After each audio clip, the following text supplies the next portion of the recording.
Hello বাচ্চো, welcome to Biohack NEET প্রস্তুতির জন্য বাংলা ইউটিউব চ্যানেল। নিট 2025 খুব কাছাকাছি এসে গেছে। তোমাদের মধ্যে প্রত্যেকেই হয়তো সিলেবাস খুব কাছাকাছি চলে এসছো শেষের। তো আজকে তোমাদের আমি এই ভিডিওতে এই মুহূর্তে দাঁড়িয়ে পারফেক্ট কি স্ট্র্যাটেজি হবে, রিভিশনের স্ট্র্যাটেজি, সেই নিয়ে কিন্তু আলোচনা করব। রিভিশনটা কিন্তু এই মুহূর্তে খুব গুরুত্বপূর্ণ। একটা জিনিস মনে রাখতে হবে, এমন কিন্তু কখনোই নয় যে সমস্ত সিলেবাস কমপ্লিট হয়ে যাওয়ার পর রিভাইজ দেওয়া ভালো, সেটা কিন্তু নয়। রিভিশন এমন একটা প্রসেস যেটা সারা বছরই চলবে। তুমি একটা চ্যাপ্টার পড়লে এমন নয় চ্যাপ্টারটা শেষ হয়ে গেল আবার পরীক্ষার আগের দিন পড়বে, সেটা নয়। সেই চ্যাপ্টারটা বারবার কিন্তু সারা বছর ধরেই তোমাদের রিভিশন দিতে হবে। তো এই মুহূর্তে দাঁড়িয়ে তোমাদের প্রপার যে রিভিশন স্ট্র্যাটেজি কি হবে, যাতে করে নিট 2025-এ মিনিমাম একটা গভর্নমেন্ট এমবিবিএস সিট পেতে পারো। আমি কোনো মার্কস বলছি না, সেইটাই কিন্তু টার্গেট। সেইভাবে সেই রকম মেন্টালিটি নিয়ে প্রিপারেশন স্টার্ট করতে হবে, সেই রকম মেন্টালিটি নিয়ে রিভাইজ করতে হবে যে কলেজ পেলেই ভালো। তো মেন দেখো, তিনটে সাবজেক্ট রয়েছে, ফিজিক্স, কেমিস্ট্রি অ্যান্ড বায়োলজি। এখন কিন্তু যে রিভিশন প্ল্যান, তাতে করে কিন্তু তিনটে সাবজেক্ট প্রপার পড়তে হবে। প্রত্যেকটা সাবজেক্ট নিয়ম করে টানা 1-2 ঘন্টা পড়তে হবে, তারপর কোশ্চেন প্র্যাকটিসের জন্য আলাদা। এমন কিন্তু করলে চলবে না। ধরো বায়োলজি সোজা, বায়োলজি পাচ্ছি, ঘন্টার পর ঘন্টা বায়োলজি 5 ঘন্টা 6 ঘন্টা পড়ে গেলাম, ফিজিক্স পড়লাম না, কেমিস্ট্রি 2 দিন বাদে করলাম, সেটা নয়।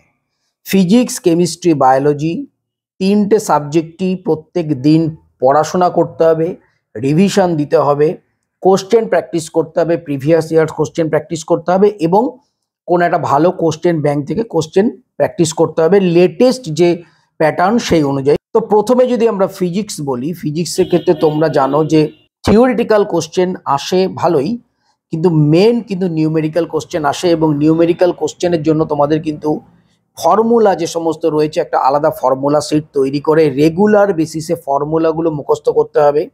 ফর্মুলাতে যেন কোনো রকম ভুল না হয়। ফর্মুলার সাথে সাথে অল্প অল্প ছোট ছোট কনসেপ্ট এবং কিছু কিছু মেন পয়েন্ট একটা খাতা তৈরি করে তাতে লিখতে হবে, এবং সেগুলো রেগুলার বেসিসে তোমাদের কিন্তু রিভাইজ করে যেতে হবে। এছাড়াও তোমাদের এনসিইআরটি বইয়ের যে সমস্ত সামারি রয়েছে, বক্সের মধ্যে যে সমস্ত পয়েন্ট দেওয়া রয়েছে, সেগুলো ভালো করে পড়তে হবে থিওরি। এবং আমাদের ফিজিক্স এনসিইআরটির যে সমস্ত কোশ্চেনগুলো করে দেওয়া রয়েছে, যে সলভ এক্সাম্পল রয়েছে, সেগুলো কিন্তু ভালো করে দেখে নিতে হবে। অনেক সময় কিন্তু নিটে দেখা যায় ডাইরেক্ট ওই সলভ যে এক্সাম্পল, ওখান থেকে সেম কোশ্চেন, শুধু ডাটা চেঞ্জ করে চলে আসে। তো এই ব্যাপারগুলো ফিজিক্সের জন্য মেন পয়েন্ট। এবং ফিজিক্সের জন্য এই মুহূর্তে যদি এক গাদা তোমরা প্র্যাকটিস করতে না পারো, শুধুমাত্র খুব ভালো করে প্রিভিয়াস ইয়ার কোশ্চেন যে 10 বছরের একদম টিপে রেখে দাও। কোনো রকম যেন ভাবতে না হয়, কোনো রকম যেন ভুল না হয়।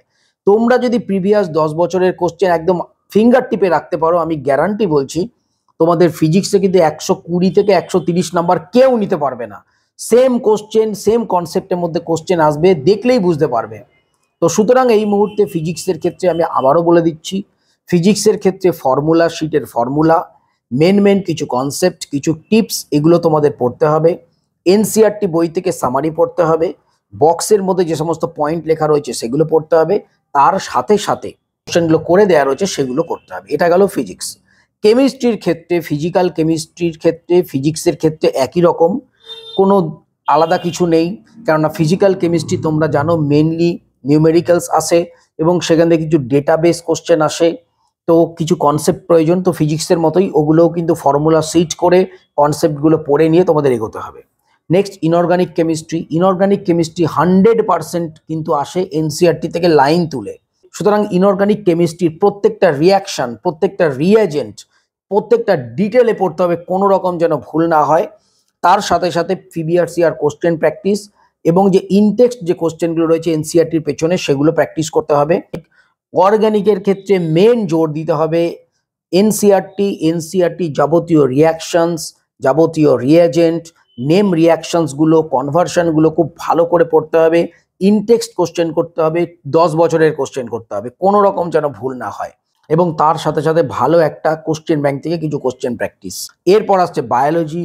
বায়োলজির ক্ষেত্রে মেন কিন্তু একটাই, কোনো নোটবুক নয়, কোনো রকম মডিউল নয়, একটাই বই এনসিইআরটি, 100% এনসিইআরটির প্রত্যেকটা লাইন, প্রত্যেকটা টপিক, প্রত্যেকটা ওয়ার্ড পড়তে হবে। এর কারণ এনসিইআরটি থেকে কোশ্চেন আসবে লাইন তুলে।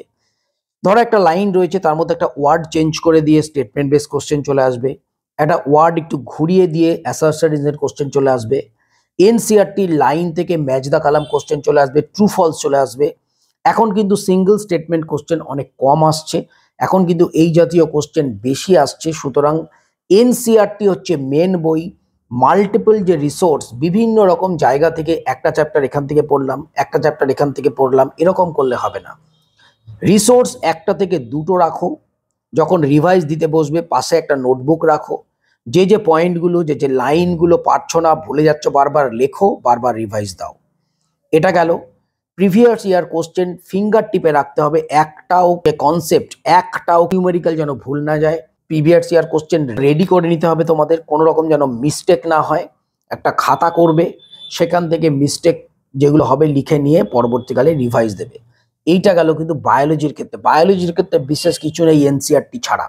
আরেকটা জিনিস, সেটা ফিজিক্স, কেমিস্ট্রি, বায়োলজি, তিনটে ক্ষেত্রেই প্রযোজ্য।